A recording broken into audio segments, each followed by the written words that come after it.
Hello, welcome to the Faith Focused Discipleship Podcast. My name is Kevin Rogness, and I'm the Discipleship Director here at Faith Covenant Church.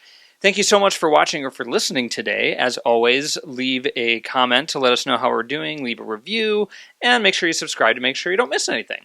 Today, I am joined by our illustrious lead pastor, Pastor Brad. Thank you for joining us. Pleasure to be here, Kevin. Thank How are you you for doing? having me.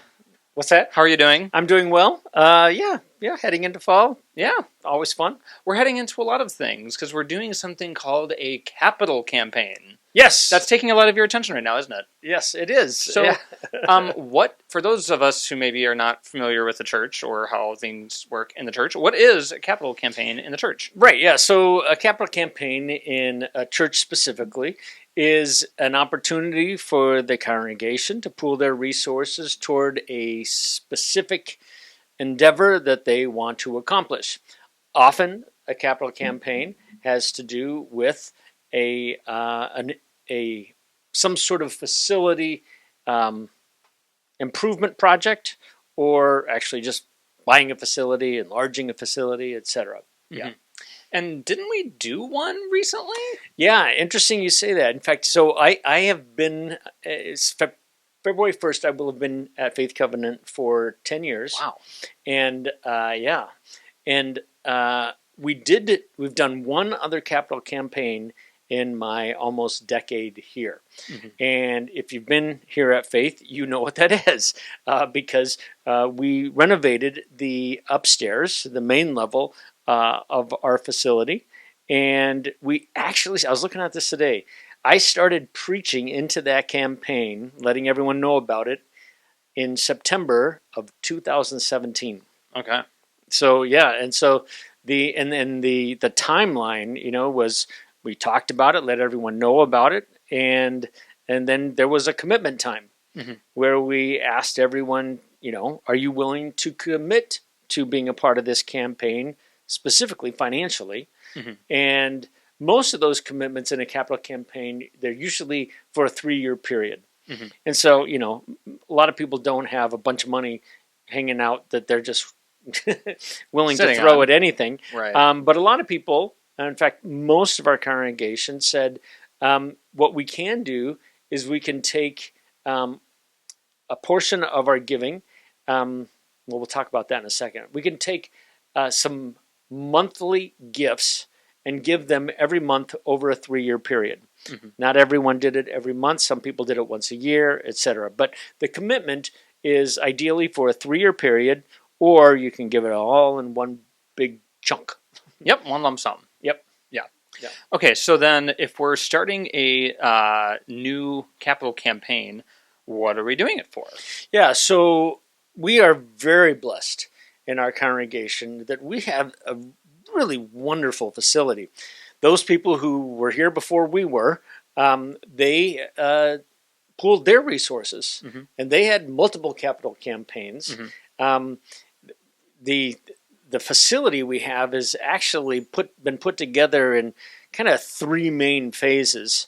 There was the initial gathering. 4 main phases. Yep. Forgive me. There was the initial gathering place. And then there was the which is like what is today our Legacy Chapel. Right. And then the worship center and all the in classes. Between. So there was what is now the Legacy Chapel on either side of that. Then there was a classroom edition and office edition, which is what is today's offices and now are like coffee shop and lobby space. Yep. Then that was like the 70s, I think. And then early 80s, I think 82 was the worship center and the lower level below the worship center. And then 87, I think, was the children's wing of classrooms and the lower level below that. Yeah, good job. And I only know this because I've spent way too much time trying to figure out where things are on our Google Drive. Oh, okay. I found some map of here's the phases. So you think about it. So our congregation is right around 63 years old, I believe. Mm-hmm. And over those decades, each generation of the congregation has furthered the mission of the church in different ways, facility-wise. The original people, they're the ones who got together and bought the land. Mm-hmm. And then the church grew, and then they built a building there. And then the church was growing, so they built another building, and then they built another building. And anyway, long story short, we have this wonderful facility. We have a lot of square footage, but the downstairs hasn't really been adequately touched since the early 80s. Yeah. Now, some repainting, but that's about it. Yeah, and some carpeting here and there. I graduated high school in 1984, so I had my 40-year high school reunion last year. Mm-hmm. And so it's really 4 decades since the downstairs has had a big, thorough renovation. Yeah. The other thing that we want to do is there are some exterior pieces mm-hmm. of our church building that really need attention. Yeah. Because we don't want people to drive by our church and look at the facility and assume, because the facility can look really tired mm-hmm. after all of its decades, and they don't want to look at the facility and make an assumption about the congregation. Right. And so we are hoping to renovate parts of the exterior with some pieces that will provide a first impression, allowing people who drive by to think, oh, there's something going on there. And mm-hmm. there is something. There's some wonderful things going on here at Faith. And some of those exterior pieces, too, are about protecting the building from the elements and stuff like that, too. Yeah. And providing better weatherproofing and waterproofing and those kinds of things as well. And, every time you do a big renovation like this, there are unseen things mm-hmm. that cost a lot of money that a lot of people might think, well, downstairs, don't you just need to recarpet and paint? Well, there's not air conditioning downstairs. Yeah. And managing our commercial kitchen in a way that best serves the congregation and the ministries that use our facility, all these things need to be looked at. Our elevator needs some attention. All these different things that people don't see that go on behind the walls, so to speak, all that stuff needs attention because those people who were before us stewarded the building so that we can use it right now. Mm-hmm. And so we right now get to steward the facility for those who will come after us. Yeah. We always stand on the shoulders of those who've gone before us. Mm-hmm. So one of the next questions I wanted to ask was, what needs does the campaign address? We just mentioned some of them with some of the exterior elements that need some refresh and some just weatherproofing type things. And also like the elevator, there are things in the kitchen that need to be brought up to code. Some of the bathroom stuff needs to be up to code and made more accessible. Yep. Mm-hmm. What are some of the other needs? Because I know the basement gets used a lot by, say, like the Moms program or mm-hmm. Meals on Wheels, Loaves and Fishes. What are some of those things? Right. So one of the things we want to do is we're going to add, we're going to make the bathrooms downstairs more accessible for people in wheelchairs mm-hmm. and in walkers. We're going to create another bathroom, hopefully, by 150, the big gathering space room. And we also want to, 150, the big space where we often have a lot of our big meals together and so forth. We also want to maximize that space for our youth and children's ministry mm-hmm. so they can do big games in there more easily. Mm-hmm. But we also still want it to be able to be divided mm-hmm. And divided well with sliding doors that work really well, because right now those doors don't really work very well. And so the space we have downstairs needs to be highly flexible mm-hmm. because a lot of different people use it. For a lot of different purposes. Yeah, we have Meals on Wheels, which is an organization that we allow to use our facility. We're grateful they use it. Our kitchen gets used all the time. Mm-hmm. Youth ministry, children's ministry, the Moms program, which is a ministry that was birthed out of this church, helping equip single moms for life. That ministry, we're hoping to create some space for them for their food shelf that they use and for another boutique area they want to use. While not taking away any classroom space downstairs. There's a lot of things that we want to do so that when people use the space, it's not only user-friendly, but aesthetically pleasing. Because right now, it looks like it's very old and worn. And some of the carpet is original. And again, like you said, 40 plus years old. So yeah, that's about in a home. you would replace that. Yeah, absolutely. Yeah. Absolutely.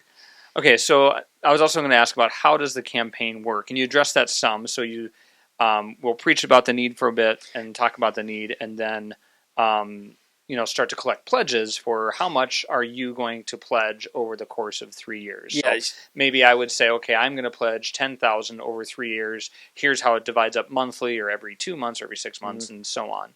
Is there anything more that needs to be said about how a capital campaign works? Yeah, so let me give you a kind of a timeline, actually, from like current reality right now to we're done. All right, so that timeline looks like this. One, we're going to have what is often called a silent phase, and we have be very quiet.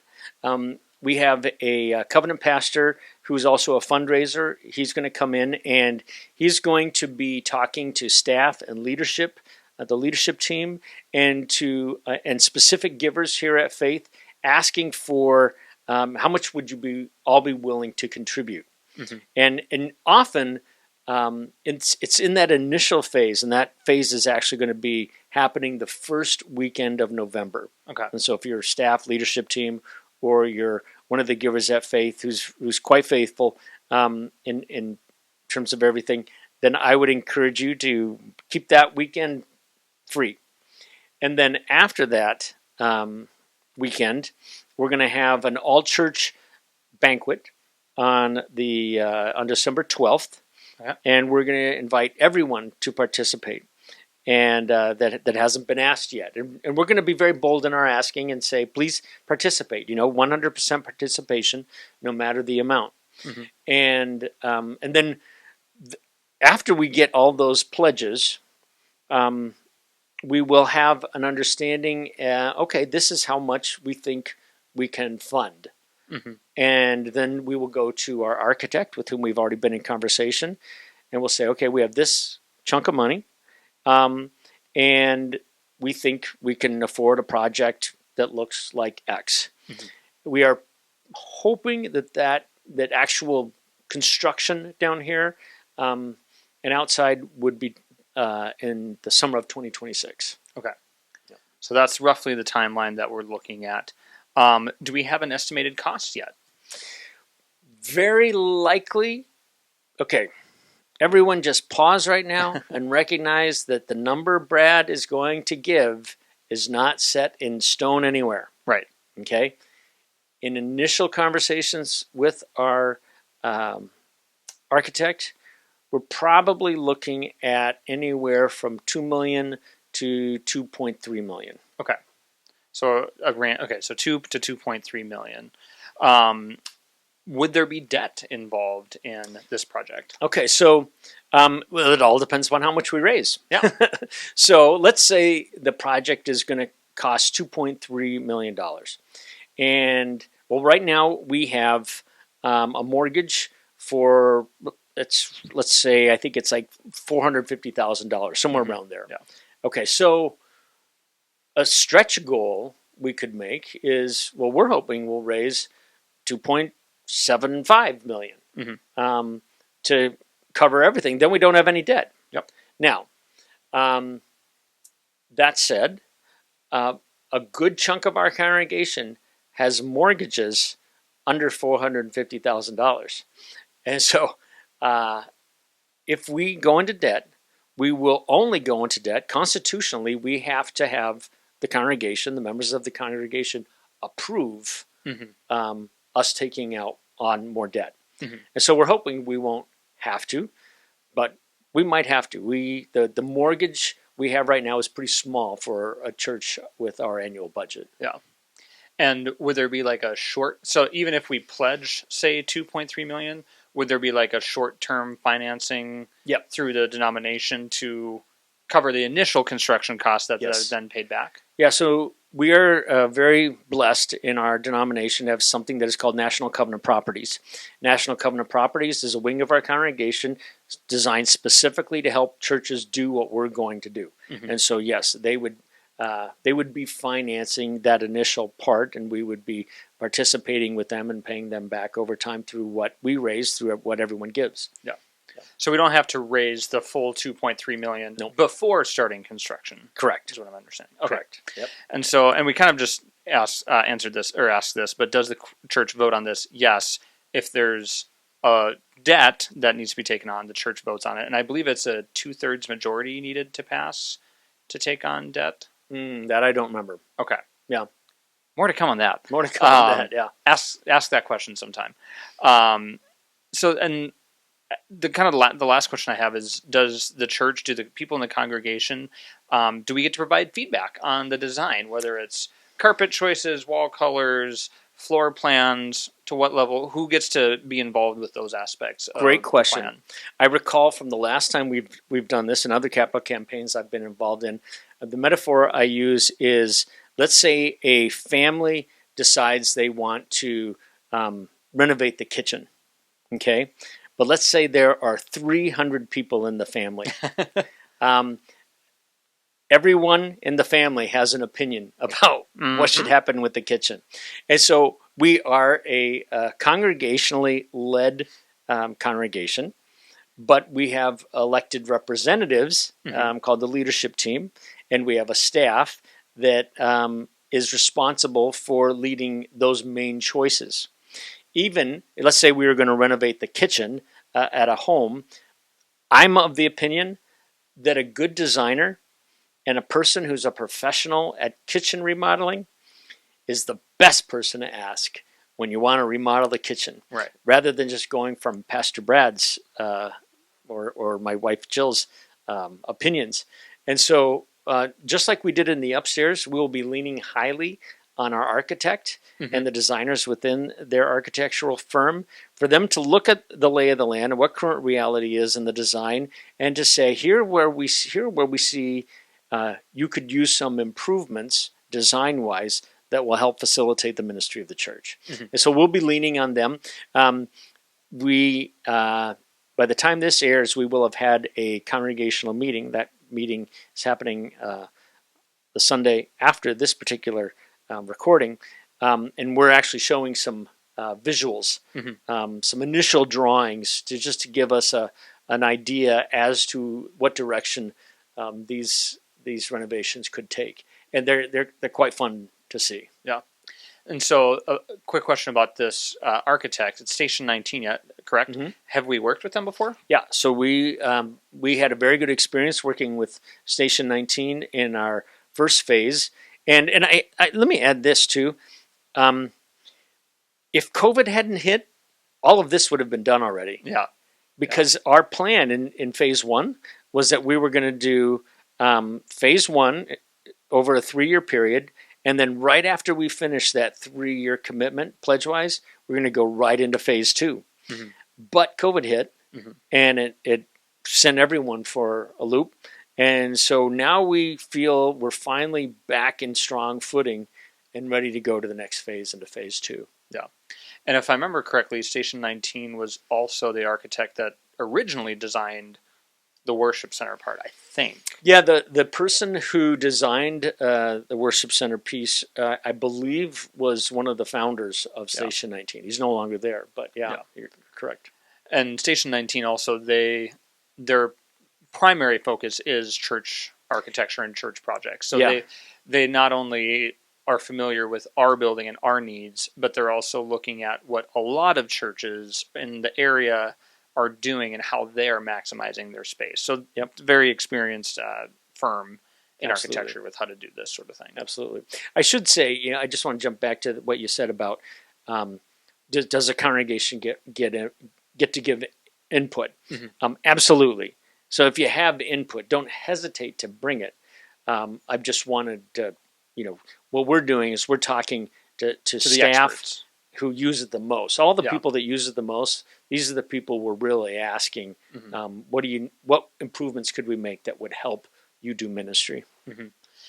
Going back to the cost, my understanding is that the original, or the first phase, the renovation of the upstairs, that was in the $2 million range. This is also in the $2 million range. What's the reasons for them being so similar in cost? Is that mainly the increase of construction prices in the last 7 years? You're asking the wrong guy.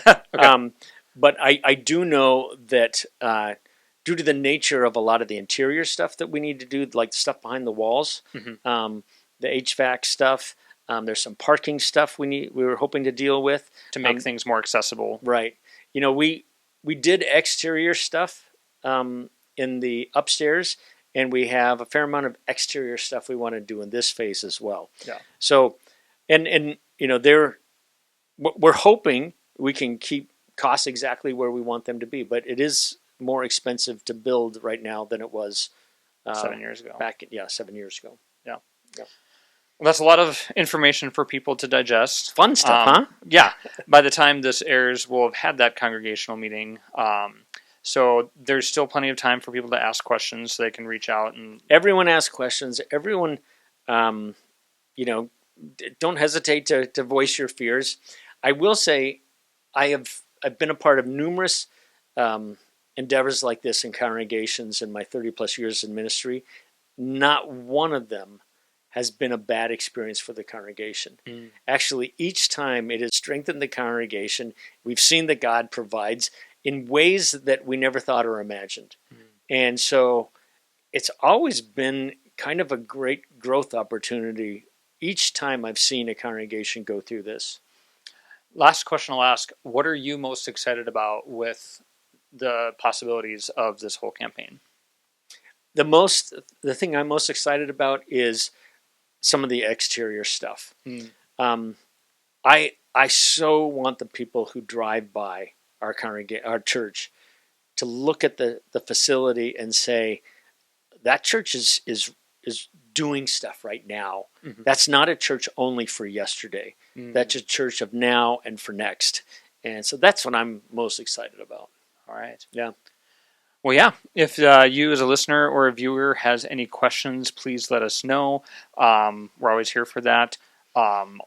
I won't be the expert, but I'll be happy if you send your questions to me. My email address will be listed in the show description. So if you email me, I can direct your question to wherever it needs to go for that, because I will not be the expert on this project.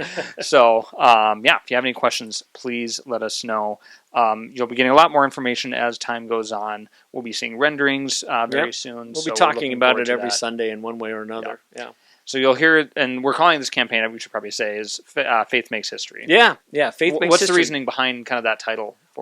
So born out of Hebrews 11, where we have this great story of the workings of faith in God's people throughout the centuries, we see that when people put their trust in God, history gets changed for the better. And we've seen that in the story of our congregation. A lot of people spent time and money trusting God with the future. And we are the recipients of their faith. And we stand on their shoulders. And so we want to make history again. Oh, I almost forgot one of the most important things. Oh? Forgive me. We also, the leadership team, prayerfully decided to tithe the campaign. So 10% of this campaign is actually going to go outside of our doors to serve. We're very likely going to talk about it in this context, here, near, and far. And so we're hoping, we've already decided that we're going to think of it this way. If Jill and I suddenly received a boatload of cash, well, we tithe to our church home already. If we received this money, well, it would be incumbent upon us to tithe on that money as well. The same thing is happening here. We already tithe as a congregation to local and global ministries, and we actually give more than 10%. With this campaign, we're getting a chunk of change in, and so we feel it is incumbent upon us to tithe that portion. And so we're thinking about local and global ministries. We're praying about what is a way we can make an impact for the kingdom, not only on this property, but outside of this property. Fantastic. With this campaign. Yeah. I love that. Yeah. All right. Well, thank you for coming on to share more about this. And like we said, you'll be hearing a lot more about this. We'll be communicating with the we'll be communicating with the congregation through a variety of different means. Wow, what just happened to my voice? We'll be communicating with the congregation through a variety of channels throughout this process. So more to come on all of this. I'm excited to see the renderings. Yeah, it should be fun. Yeah. So thank you very much again for watching or for listening today. Have a wonderful and blessed day. Thanks all.